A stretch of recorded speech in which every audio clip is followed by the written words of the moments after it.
cours d'histoire.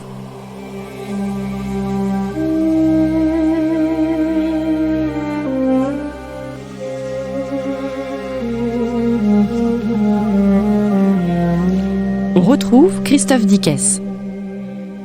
Chers auditeurs, bonjour à toutes et à tous. Vous êtes sur Storia Voce et vous y êtes bien. Simple question, avez-vous parlé de nous autour de vous ? Eh bien, si ce n'est pas le cas, n'hésitez pas à le faire. Je vous le rappelle aussi, nos podcasts sont gratuits.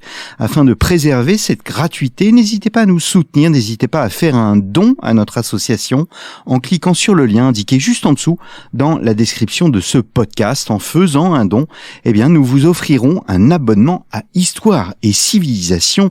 Merci d'avance. Pierre-Olivier Auchard, bonjour. Bonjour. Merci d'être venu à notre micro. Vous êtes maître de conférence en histoire ancienne à l'université de Tours et vous êtes accompagné, une fois n'est pas coutume, nous avons deux invités, c'est rare, mais ça arrive. Gerbert Bouissou, bonjour. Bonjour. Merci d'être venu à nous. Vous venez de loin, même de très loin, de l'autre bout du monde, puisque vous êtes maître de conférence à l'université de Polynésie. Et tous deux, avec Christophe Chandezon, sous la direction de Catherine Grandjean, que j'ai d'ailleurs reçue à ce micro, eh bien, vous venez de publier dans la fameuse collection Mondes Anciens, dirigée par Joël Cornette, la Grèce hellénistique et romaine d'Alexandre à Hadrien, 336 avant Jésus-Christ, 138 après Jésus-Christ. Alors, nous entamons ce jour 3 cours d'histoire consacrés à ce sujet. Nous allons évoquer les royautés helléniques la semaine prochaine. Nous verrons aussi ce qu'est l'hellénisme, donc à l'époque antique, mais je commence aujourd'hui bien évidemment avec l'incontournable Alexandre le Grand. Alors, on ne peut tout d'abord, Gerbert Bouissou, on ne peut tout d'abord comprendre Alexandre sans évoquer son père Philippe II. L'un ne va pas sans l'autre ? Absolument, Philippe II qui devient régent de Macédoine en 359, puis roi de Macédoine en 357, et qui va forger un outil à la fois diplomatique et militaire, qui va ensuite être repris par son fils Alexandre. Philippe II qui va aussi fédérer les Grecs par la force et par la ruse, et qui va constituer une alliance des cités grecques pour conduire la guerre contre l'ennemi séculaire, c'est-à-dire les Perses, et venger ainsi, selon la terminologie officielle, les sacrilèges commis par les Perses lors des guerres médiques, et notamment la deuxième guerre médique en 480.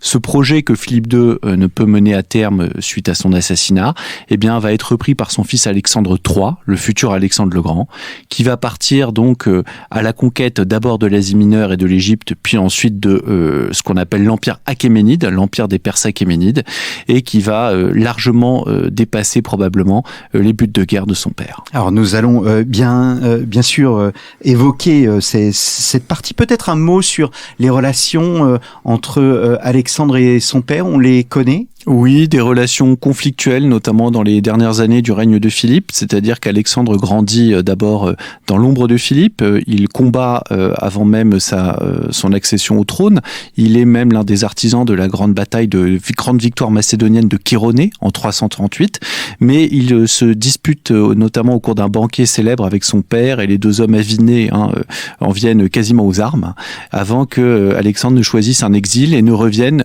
après la mort de son père pour se présenter comme son héritier et être acclamé par l'Assemblée des libres macédoniens, car il n'y a pas de droit de primogéniture en Macédoine, et donc le principe de succession est un principe très complexe, où il faut être du sang royal, c'est-à-dire la famille des Argéades, mais être également reconnu, et notamment par l'Assemblée des soldats. Alors, excusez du peu, il est instruit par Léonidas, il est confié à Aristote. On connaît la nature de l'éducation du prince. Ah oui, sachant, il faut le rappeler, puisqu'on parlait tout à l'heure de Philippe, que Philippe lui-même était un prince instruit, loin de l'image du barbare décrit parfois par ses adversaires, notamment Démosthène. Philippe II avait suivi les leçons de Platon à Athènes, et Alexandre bénéficie des leçons d'Aristote, et il bénéficie de ce qu'on appelle la paideia, c'est-à-dire l'éducation en grec, qui passe bien sûr par l'apprentissage de la philosophie, y compris d'ailleurs avec une dimension parfois ésotérique, ce qui d'ailleurs rejoint l'enseignement de Platon dans les lois, qui souhaitait réserver certains enseignements uniquement aux personnes les plus aptes à les recevoir, et puis bien sûr une formation militaire, et qui passe également par tout ce qui concerne le domaine du corps et les activités physiques, avec notamment le fameux dressage de Bucéphale, qui est la fameuse monture d'Alexandre qui va ensuite l'accompagner jusqu'en Inde. Il y a une éducation spécifique ou la Paideia est au fond une éducation classique pour l'ensemble de ses contemporains? C'est une éducation classique pour les membres des élites dans les cités grecques et pour les membres des aristocraties des différentes parties du monde grec. Donc il n'y a pas d'éducation spécifique au prince. On apprend à gouverner un jeune prince aussi. On apprend par le compagnonnage et on apprend aussi en ce qui concerne Alexandre en 2 étapes, c'est-à-dire que vous avez évoqué Léonidas. Léonidas est plutôt un proche d'Olympias, tandis qu'Aristote est plutôt un proche, donc Olympias la mère d'Alexandre. Aristote est plutôt un proche de Philippe II et on va dire que Léonidas se consacre plutôt à l'éducation physique et puis Aristote à l'éducation intellectuelle. Et sans doute faut-il relier cette instruction par Aristote à la théorie politique d'Aristote qui s'intéresse aux différents régimes politiques qui existent dans le monde grec et notamment aux différentes formes de monarchie grecque mais également barbare, car même si Aristote méprise les barbares, eh bien il s'intéresse à la façon dont ils sont gouvernés. Alors, le règne, vous l'avez dit, est marqué par la fameuse guerre contre les Perses, l'Empire achéménide. Peut-on considérer ce conflit et donc l'expédition d'Alexandre comme l'expression d'un panhellénisme ? On l'a dit, on l'a souvent d'ailleurs relié à un personnage qui s'appelait Isocrate, qui était un érudit, un rhéteur, un professeur de rhétorique, qui avait écrit notamment une lettre à Philippe II, dans laquelle il appelait le père d'Alexandre à fédérer les Grecs pour qu'ils puissent dépasser leur rivalité en attaquant l'Empire perse. Toutefois, le projet d'Alexandre, lorsqu'on le regarde dans le détail, est surtout conduit par des Macédoniens, et l'armée d'Alexandre est principalement constituée de Macédoniens. On compte bien sûr des représentants d'autres cités grecques, mais ils ont toujours un rôle minoritaire. La conquête est conduite par des Macédoniens, par des mercenaires qui ne sont pas grecs, c'est-à-dire notamment des Thraces, originaires des confins de l'actuelle Grèce et de l'actuelle Bulgarie, et par des cavaliers thessaliens qui sont depuis longtemps dans la sphère de domination macédonienne. Et puis surtout, il faut insister sur l'idée qu'il ne s'agit pas du tout d'un conflit de civilisation, puisqu'il y a davantage de Grecs dans l'armée des Perses, avec des mercenaires ou des représentants parfois de la cité d'Athènes qui ont fui la soumission à la Macédoine et qui sont passés dans le camp perse, et même parfois des soldats qui sont issus des cités grecques qui sont prises dans l'Empire achéménide. L'armée d'Alexandre, c'est 35 000 à 40 000 combattants. Les Grecs qui combattent dans l'armée perse, c'est 50 000 hommes. Donc plus de Grecs du côté des Perses que du côté d'Alexandre. Alors nous allons le voir la semaine prochaine à propos des royautés helléniques, mais peut-être un mot sur la politique d'alliance. La diplomatie est très importante pour Alexandre. Elle est très importante et elle passe notamment par un discours assez particulier, puisque c'est un discours qu'il est repris de son père, qui est un discours de libération des cités grecques d'Asie mineure, libération entre guillemets, puisque si on prend par exemple l'exemple d'Halicarnasse, qui est l'une des cités qui va être assiégée par Alexandre, eh bien c'est d'abord un siège long et difficile avant qu'Alexandre puisse ensuite se présenter comme le libérateur. Alexandre ensuite se montre souvent magnanime envers les vaincus, ce qui n'enlève rien parfois à la cruauté de la conquête. Je pense notamment au siège de Tyr ou au siège de Gaza. Mais disons qu'Alexandre va avoir très vite une politique intégratrice vis-à-vis des élites vaincues et va soit les maintenir en position, soit leur décerner des charges honorifiques et en faire des relais de son autorité. Alors Pierre-Olivier Auchard, je me tourne vers vous. Vous allez intervenir davantage la semaine prochaine à propos des royautés helléniques, mais je souhaitais voir avec vous que représente l'Empire perse au IVe siècle avant Jésus-Christ. Alors l'Empire perse au IVe siècle a longtemps été, l'historiographie traditionnelle le présentait un petit peu comme un grand homme malade, une expression qu'on avait aussi utilisée pour l'Empire ottoman à la fin du XIXe siècle, en disant qu'il était rongé par les querelles de cour, par les intrigues politiques, les luttes fratricides, et qu'on était sur un immense territoire quand même qui s'étendait de l'actuelle Turquie, donc vraiment la région des détroits, avec l'actuel Istanbul, donc la Byzance antique, jusqu'aux confins de l'Afghanistan et incluait l'Égypte au sud. Et en fait, cet empire immense, pour l'époque, le plus grand état territorial antique ouvert sur la Méditerranée, n'est en fait pas cet homme malade qu'on a longtemps présenté. Il était l'arbitre des conflits qui secouaient le monde grec avant justement la prise d'importance de la Macédoine sous Philippe II, dès qu'il y avait des cités qui luttaient pour l'hégémonie, trois en particulier, Athènes, Sparte et Thèbes au IVe siècle, avec des difficultés en fait à s'imposer, le grand roi, donc le nom qu'on donne au roi perse, qui est son titre officiel en quelque sorte, servait d'arbitre qui était sollicité par les Grecs eux-mêmes pour pouvoir se départager et pour être cette espèce de juge de paix du monde grec. Donc c'est un acteur politique extrêmement important, connu par les Grecs, en tout cas diplomatiquement, et qui connaît les Grecs également. Donc il y avait des relations diplomatiques, géopolitiques importantes entre les Grecs et l'Empire perse, bien avant la conquête d'Alexandre le Grand et malgré le précédent des guerres médiques qui avait été effectivement un affrontement plus conflictuel au 5e siècle, les relations au 4e siècle sont beaucoup plus diplomatiques. L'armée macédonienne est inférieure à l'armée perse ? Inférieur numériquement, oui, comme l'a dit Gerbert tout à l'heure, et je pense qu'on pourra peut-être y revenir, mais numériquement, Alexandre part avec beaucoup moins d'hommes que l'armée perse, qui peut lever des contingents dans les différentes satrapies, le nom qu'on donne aux régions, aux provinces de cet empire. Donc numériquement, l'armée perse est plus importante. Elle est plus hétérogène du fait du recrutement de mercenaires qui sont grecs, de troupes d'élite qui sont perses, et puis de soldats auxiliaires qui peuvent venir d'Égypte, du Levant ou autre. Mais ça, c'est pareil, il faut pas penser que c'est une faiblesse. C'est le cosmopolitisme de cette armée n'entraîne pas des problèmes dans la chaîne de commandement, puisqu'en fait, ce qui est recherché à chaque fois, c'est les qualités de tel ou tel peuple pour justement apporter une plus-value à l'armée. La grande différence, ça va surtout être dans l'armement et dans la technique. C'est-à-dire que depuis les réformes de Philippe II, les réformes militaires reprises par Alexandre le Grand, les Macédoniens fonctionnent avec un système de phalange, la phalange macédonienne, qui est, pour simplifier, une version améliorée de la phalange hoplitique grecque, c'est-à-dire un armement défensif plus léger, qui la rend plus maniable, plus facile à se repositionner, mais un armement offensif avec la saris, cette immense lance de presque 6 mètres de long pour les plus longues, difficile à manier, qui demande un entraînement, mais extrêmement efficace au combat. En fait, la différence se fait là, puisque y a cette phalange macédonienne d'un côté, très souple, très maniable, facilement repositionnable et réorganisable, là où l'armée perse est plus lourde, s'appuie plus sur des chars et en fait et sur des armes de jet, qui est beaucoup moins sur une armée d'infanterie en quelque sorte que l'armée macédonienne. La différence est là, plus dans la tactique et la stratégie.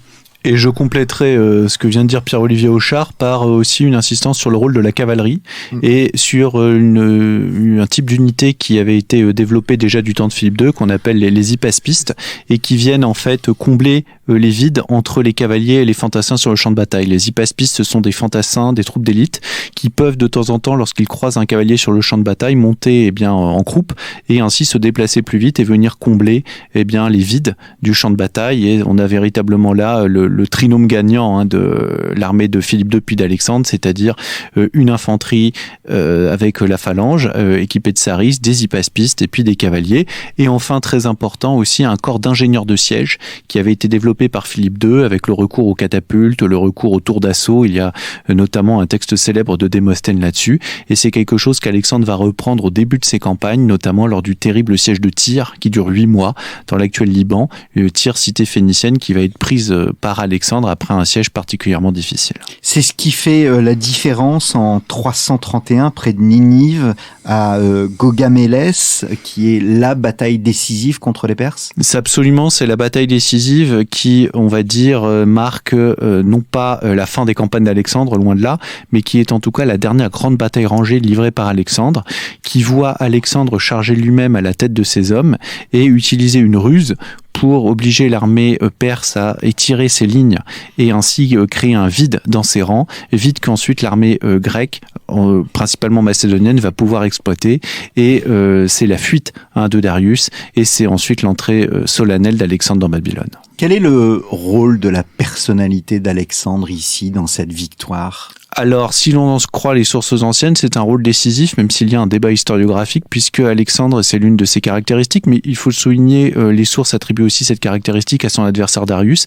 Alexandre va haranguer ses troupes avant la bataille, et il va véritablement agir comme un meneur d'hommes, en galvanisant ses soldats par son discours, en circulant dans les rangs, en prononçant des mots qui inspirent le courage à ses soldats, et puis surtout en donnant lui-même l'exemple, puisque durant toutes ces campagnes, de la première bataille rangée, la bataille du Granic, ensuite à ses campagnes en Inde, eh bien Alexandre va être blessé dans beaucoup de ses batailles, il va être blessé au combat et il est lui-même un meneur d'hommes, il n'hésite pas parfois à s'engager avec témérité, quitte à inquiéter ses soldats, on le voit notamment par la suite en Inde, et à être blessé. Et Alexandre est blessé au Granic à la cuisse, il est blessé ensuite par des flèches, il est blessé dans presque toutes ses batailles, et donc c'est véritablement lui qui emmène ses hommes à la victoire et qui par son charisme les pousse à le suivre. Alors il entre à Babylone, puis il se dirige vers l'est jusqu'à la bataille de l'Hydaspe en 336, cette fameuse bataille avec les éléphants du Raja indien. C'est une victoire d'Alexandre, mais pourquoi rebrousse-t-il chemin ? Alors c'est une bataille qui a lieu en 326 et c'est une bataille qui est absolument difficile pour les Macédoniens. J'ai dit 336, j'ai fait une erreur. C'est 326 et c'est une bataille qui est difficile pour les Macédoniens qui sont confrontés aux éléphants, même s'ils remportent la victoire. Et Alexandre va ensuite être confronté à la fatigue de ses soldats qui souhaitent rentrer et à une forme de soulèvement. Et c'est seulement à la suite de cette opposition de ses propres troupes qu'Alexandre va scinder son armée et il va partir, lui, par voie de terre au cours d'une expédition très difficile en direction de la Perse, tandis qu'une autre partie de l'armée va embarquer sur des bateaux et va remonter le golfe Persique et explorer ainsi les rivages du nouvel empire conquis par Alexandre. Est-ce que c'est la figure du héros civilisateur, Alexandre ? Alors c'est quelque chose de compliqué parce qu'Alexandre, on vient d'en parler, est parfois contesté par ses propres troupes. Il va être d'ailleurs contesté une deuxième fois, c'est ce qu'on appelle la sédition d'Opis dans l'actuel Irak, par des soldats qui sont fatigués, qui remettent en cause aussi les aspirations et les prétentions d'Alexandre à la divinisation, mais en tout cas dans les sources ultérieures, c'est-à-dire dans des sources tardives, puisque Alexandre ne nous est connu dans les sources anciennes qui nous sont parvenues que par des textes qui ont été rédigés au 1er siècle avant, au 1er siècle après Jésus-Christ, au 2e siècle après Jésus-Christ, etc. Alexandre, effectivement, apparaît comme une sorte de personnage qui suit les traces du dieu Dionysos, qui s'était rendu, selon la tradition, jusqu'en Inde, et qui avait diffusé la culture de la vigne tout en poursuivant des conquêtes. Et il y a effectivement chez Alexandre également une proximité avec Héraclès, qui tient à la fois à son ascendance macédonienne, les rois macédoniens se présentaient comme des descendants d'Héraclès, mais qui tient aussi à ses exploits, c'est-à-dire que de même que Héraclès, dans les croyances des anciens, aurait borné les limites occidentales du monde avec les fameuses colonnes d'Hercule ou d'Héraclès, aujourd'hui le détroit de Gibraltar, eh bien Alexandre de son côté aurait agi de la même façon selon certaines sources à l'est, c'est-à-dire en Orient, et donc il aurait complété l'œuvre d'Héraclès, mais en direction de l'est. Mais ce n'est pas forcément une vision qui date de l'époque d'Alexandre. C'est une vision qui a ensuite été développée par ses admirateurs et par les historiens au cours des siècles. Il est contesté par les Macédoniens eux-mêmes. Il est contesté par les Macédoniens eux-mêmes, et il y a sans doute une rumeur, une légende, mais qui est révélatrice puisqu'elle apparaît dès la mort d'Alexandre. C'est la rumeur de l'empoisonnement d'Alexandre. C'est-à-dire que quand on lit Arien, quand on lit Quincurse, les deux auteurs, l'un grec, l'autre latin, rapportent la légende de l'empoisonnement d'Alexandre en attribuant à Aristote un rôle dans le complot, c'est-à-dire que des Macédoniens fatigués de voir Alexandre favorisant davantage les Perses que les Grecs, en tout cas selon leur vision, auraient choisi d'empoisonner le roi. Alors c'est certainement une rumeur, une légende, mais c'est une rumeur qui apparemment naît dès la mort d'Alexandre. Et ça c'est assez révélateur et ça nous montre les tensions à la cour d'Alexandre. Alexandre qui d'ailleurs quelques années auparavant n'avait pas hésité à mettre à mort certains de ses compagnons, soit au cours d'une crise de colère avec la mort d'un ami qui s'appelait Cleitos et qu'Alexandre va tuer d'un coup de lance parce que Cleitos lui faisait des reproches, ou au cours à l'issue d'une enquête ou d'enquête rapide en soupçonnant ses proches, notamment un philosophe de son entourage qui était aussi son historiographe, de vouloir l'assassiner, de comploter contre lui. Vous dites Vous écrivez, en exigeant un culte de son vivant, Alexandre aurait paradoxalement précipité sa fin. Oui, parce que pour les Grecs, eh bien, on ne peut diviniser un personnage qu'après sa mort, et puis il y a une nette différence entre les hommes, dont le sang coule dans les veines, et puis les dieux, qui ont de l'ichor dans les veines, pour reprendre les vieilles définitions homériques. Et Alexandre brouille cette frontière entre l'humain et le divin dès les débuts de son expédition, notamment en visitant l'oasis de Siwan en Égypte, qui est une oasis consacrée au dieu égyptien Amon, mais dans lequel les Grecs voient un pendant de leur dieu Zeus. Et ensuite, Alexandre se présente comme le fils de Zeus, quitte à lasser ses compagnons, et cette prétention permanente à la divinisation a pu être vue comme quelque chose qui aurait peut-être pu fâcher les dieux. En tout cas, c'est quelque chose qui est présent dans les sources tardives. Alors, je me tourne vers vous, Pierre-Olivier Auchard. Auguste et ses successeurs ont méprisé Alexandre, la vanité de ses conquêtes, la vanité de son pouvoir monarchique. Pourtant, il reste encore aujourd'hui, et on va dire pour longtemps, l'archétype du mythe impérial. Oui, alors Auguste et ses successeurs, pas vraiment. Les philosophes de l'époque impériale, de l'époque romaine, oui. C'est vrai que Gerbert Bouissou parlait tout à l'heure de Quint de Curs, l'auteur latin qui a relaté l'épopée d'Alexandre. Il a finalement une approche assez négative de cette conquête.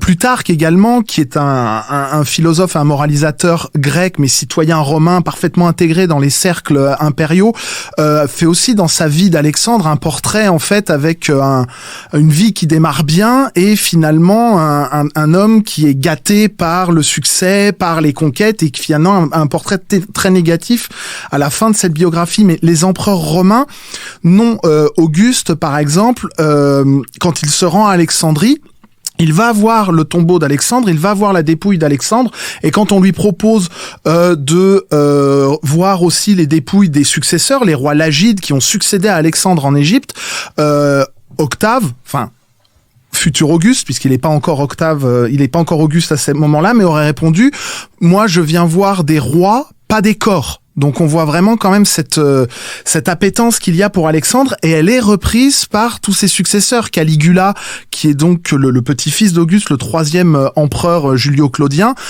portait une cuirasse qu'il aurait récupérée, la cuirasse d'Alexandre qu'il aurait récupérée dans son tombeau. Et c'est un petit peu un passage obligé par les empereurs, quand ils vont à Alexandrie, d'aller voir la dépouille d'Alexandre et de se recueillir sur cette dépouille. Le dernier à le faire, d'après nos sources, c'est Caracalla, un empereur de la dynastie des Sévères, donc qui a régné au début du IIIe siècle, et qui, lors de son passage en Alexandrie, en 215, a demandé à aller voir la dépouille d'Alexandre et à se recueillir dessus, comme l'avaient fait ses prédécesseurs. Donc, un mépris, non. Il y a un mépris pour les rois grecs hellénistiques, oui, pour les successeurs d'Alexandre. Déjà parce qu'ils ont été vaincus par les Romains, donc forcément, ils ne pouvaient être qu'inférieurs aux Romains. Donc là, il y a cette espèce de mépris qui est alimenté par l'image de... le terme n'est pas une notion historique, mais cette idée de décadence, d'amollissement des Grecs au contact des Orientaux qui auraient perdu la vigueur. Donc les monarches hellénistiques, oui, les successeurs d'Alexandre, oui, il y a un mépris de leur part, mais pour Alexandre lui-même, non. C'est vraiment effectivement le modèle à suivre.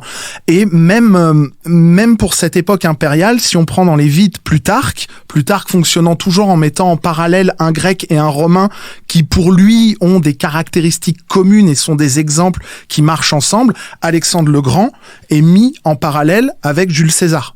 Voilà, donc vraiment pour l'archétype du conquérant. Donc là-dessus, oui, il y a une vraie admiration pour la figure d'Alexandre, pour les empereurs romains, moins pour ses successeurs, pour les monarchies qui sont nés sur les dépouilles de cet empire. Une dernière question, Gerbert Bouissou. Au-delà du conquérant, Alexandre était aussi un homme de science, était un homme cultivé. En tout cas, il s'est entouré de philosophes, il s'est entouré également de ce que nous on appellerait des savants, qui l'ont accompagné dans son expédition. Je donnerai simplement un exemple. Nous avons un traité des plantes qui a fait autorité dans l'Antiquité, le traité des plantes de Théophraste, et Théophraste a rédigé son traité des plantes d'après les notes qui étaient envoyées par ses élèves qui accompagnaient Alexandre dans son expédition. Quant à l'expédition d'Alexandre en Inde, elle a pu être justifiée en partie par Alexandre, par sa volonté, alors cela peut faire sourire nos auditeurs, mais ce sont les conceptions anciennes de la géographie, de partir à la recherche des sources du Nil, que certains, en raison d'une approche de la géographie qui n'était pas la nôtre, n'hésitaient pas à situer au-delà de ce qu'ils appelaient le Caucase indien, qui n'est pas notre Caucase, mais qui correspondrait plutôt à l'Afghanistan ou au Pakistan actuel. Donc il y a vraiment une volonté de connaître, pas seulement de conquérir, mais de connaître, dont on se rend compte également dans les tentatives d'Alexandre, une fois qu'il est retourné en Perse et puis ensuite dans l'actuel Irak, puisqu'Alexandre va faire de Babylone sa capitale, de connaître son empire et de lancer des expéditions qui ne sont pas forcément des expéditions de conquête, mais des expéditions de reconnaissance, notamment dans le golfe Persique, avec des marins phéniciens, pour essayer probablement de cartographier ce qu'il espère être son empire. Eh bien, merci beaucoup à tous les deux. Donc, Gerbert Bouissou, et Pierre-Olivier Auchard, vous avez coécrit avec Christophe Chandzon, sous la direction de Catherine Grandjean, la Grèce hellénistique et romaine dans la collection Mondes Anciens, la fameuse collection Mondes Anciens chez Belin, dirigée par Joël Cornette. Il me reste à vous remercier, chers auditeurs, pour votre fidélité à notre radio. N'hésitez pas aussi à vous rendre chez votre kiosque préféré pour vous procurer le dernier numéro d'Histoire et Civilisation, et je vous donne rendez-vous la semaine prochaine pour un nouveau numéro de nos cours d'histoire consacrés cette fois aux royautés helléniques. Merci beaucoup et à la semaine prochaine.